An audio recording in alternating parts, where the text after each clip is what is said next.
Chers amis, si je vous demandais là tout de suite quel est l'article le plus important du droit canon, vous seriez bien embêté de me répondre. D'abord, il y en a près de 1800, et ensuite, pour la plupart, on ne les connaît pas forcément. Ce sont les spécialistes, les canonistes comme on les appelle, qui connaissent tous les articles et qui pourraient éventuellement répondre à cette question, du moins vous donner leur article préféré, le plus important à leurs yeux. À l'époque de Jésus, pas de droit canonique, mais des commandements. Seulement voilà, depuis les 10 que Moïse a récoltés au mont Sinaï, jadis, eh bien on en a rajouté, déjà à l'époque de Jésus. Notre première lecture, d'ailleurs, le livre de l'Exode, en donnait un petit aperçu. Ne pas accabler la veuve ni l'orphelin. Vous l'avez pas dans les 10 commandements, celui-là. Ne pas imposer d'intérêt à la dette concédée à un pauvre. Vous l'avez pas non plus dans les 10 commandements. Etc., etc., parce qu'il y en a bien d'autres. En tout, à l'époque de Jésus, on en comptait déjà 613. C'est 3 fois moins que le droit canon actuel, d'accord, mais ça reste beaucoup tout de même. Et le docteur de la loi qui veut tendre un piège à Jésus dans notre page d'évangile d'aujourd'hui sait très bien tout cela. Il les connaît, lui, les 613 commandements en question. C'est un docteur de la loi. Et il veut piéger Jésus en lui demandant lequel est le plus important. C'est un piège car que va répondre Jésus ? Est-ce honorer Dieu qui est le plus important ou honorer notre prochain ? Voilà un sacré piège pour celui qui dit être le Fils de Dieu. Jésus ne se laisse pas prendre au piège. Il va répondre, nous connaissons ce texte par cœur et nous venons de le réentendre, que le commandement le plus important est « Tu aimeras le Seigneur ton Dieu de tout ton cœur, de toute ton âme et de toute ta force » ou de tout ton esprit, ça dépend des traductions. Mais il indique immédiatement que le second lui est semblable. Donc, de même importance, tu aimeras ton prochain comme toi-même. Aimer Dieu, aimer le prochain, même importance. Il ne s'est pas laissé prendre au piège. Pour nous aujourd'hui, il s'agit d'accueillir cette parole, comme le disait d'ailleurs Paul dans la 2e lecture. La parole est faite pour être accueillie, pour être mise en pratique dans notre vie. Seulement pour cela, il faut que je vous donne 2 petites clés de lecture que l'on ne possède pas forcément, ou alors qu'on a peut-être oubliées. D'abord pour le premier commandement. Aimer le Seigneur de tout notre cœur, de toute notre âme, de toute notre force. On voit à peu près ce que ça veut dire, sauf qu'en hébreu, dans la langue de Jésus, les mots n'ont pas du tout la même signification. Le cœur, pour les Hébreux, c'est plutôt le lieu de l'intelligence, de la prise de décision. Ça correspondrait peu ou prou à notre cerveau. Ça se passe là. Le souffle, l'âme, pour les Hébreux, c'est plutôt tout ce qui sort au niveau de notre nez, de notre bouche. Ça se passe ici. Et la force, c'est plutôt ce qui est de l'ordre du courage ou de l'amour, et c'est tout ce qui se passe plutôt dans le cœur, ici. Ici, ici et ici. Ça ne vous rappelle rien ? Mais vous venez de faire ces gestes, vous venez de toucher votre tête, votre bouche et votre cœur il y a 2 minutes à peine. Oui, ces 3 croix que l'on trace sur nous juste avant l'Évangile sont en lien profond avec ce texte.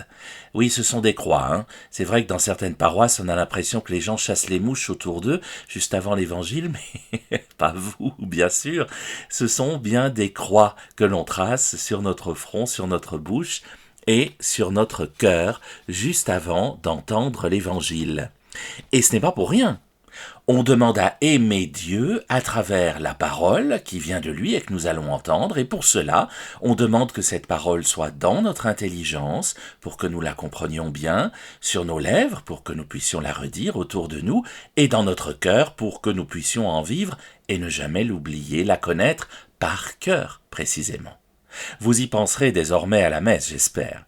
Voilà donc déjà une belle manière de comprendre le commandement le plus important aux yeux de Jésus. Mais il y avait le second qui lui est semblable, disait-il, « Tu aimeras ton prochain comme toi-même ». Et alors là, l'effort de compréhension est encore plus complexe. Vous allez me dire, bah non, a priori c'est assez simple, hein. Aimer notre prochain, ça va.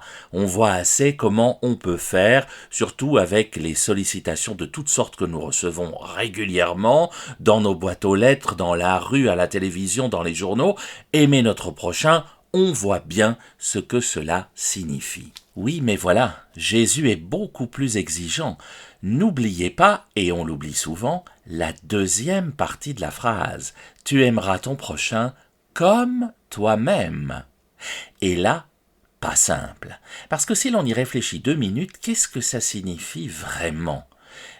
Ça veut dire, si tu te dénigres toi-même, si tu passes ton temps à dire « Oh, je suis trop nul, quel imbécile je fais, quel maladroit je suis », eh bien c'est comme ça que tu risques de traiter ton prochain. Aime ton prochain comme toi-même, ça veut donc dire aussi aime-toi. Alors ça ne signifie pas, mesdames, se placer devant le miroir chaque matin et dire « Miroir, oh beau miroir, dis-moi qui est la plus belle », même si, assurément, il répondrait votre prénom, j'en suis tout à fait certain. Mais s'aimer soi-même, c'est être indulgent tout simplement avec soi-même, se supporter soi-même, aux deux sens du mot d'ailleurs, être notre meilleur supporter. Je suis toujours frappé de voir à quel point les personnes qui ne supportent rien, ni le bruit, ni les odeurs, ni les voisins, sont précisément des personnes ultra-perfectionnistes, très souvent impitoyables envers elles-mêmes. Elles ne se supportent pas elles-mêmes. Comment pourraient-elles supporter les autres? C'est par là que passe ce commandement de Jésus. Autant vous serez indulgent avec vous-même, autant vous le serez avec les autres. Plus vous serez impitoyable avec vous-même, plus vous risquez de l'être avec les autres. Quand quelqu'un me dit « Ah, moi, je ne me pardonne jamais rien », ça me fait beaucoup de soucis sur sa faculté de pardonner aux autres. Aime ton prochain comme toi-même. Quand quelqu'un ne supporte pas les compliments, même principe. « Excellente cette tarte aux pruneaux. Oh, vous savez, ce n'est rien. » Non, c'est pas rien. C'est une tarte aux pruneaux déjà, et puis en plus je viens de vous dire qu'elle est excellente. C'est fou cette expression « c'est rien ». C'est extrêmement réducteur de dire de notre propre réalisation « ce n'est rien ». Vous imaginez la violence que cela représente par rapport à quelque chose qui existe, que l'on vient de faire, de dire « c'est rien ». Est-ce qu'on mesure bien le degré de dénigrement inscrit au plus profond de nous, parce que ça m'arrive aussi, lorsque nous répondons « c'est rien ». C'est une parole extrêmement dure. Eh bien, je ne m'étonnerais pas que cette même personne qui répond « c'est rien » lorsqu'on lui fait un compliment ait beaucoup de peine à complimenter le travail des autres. Si elle aime ce que fait son prochain, comme elle semble apprécier ce qu'elle fait elle-même, ça promet. Voyez, chers amis, ces 2 commandements, qui sont simples en apparence, nous emmènent beaucoup plus loin que leurs mots ne le laissent croire au premier abord. Alors n'oublions pas d'aimer Dieu de toute notre intelligence, de tout ce que nous disons et de tout notre cœur. Et n'oublions pas que c'est à la mesure de l'amour que nous saurons porter à nous-mêmes que nous traiterons aussi notre prochain. Amen.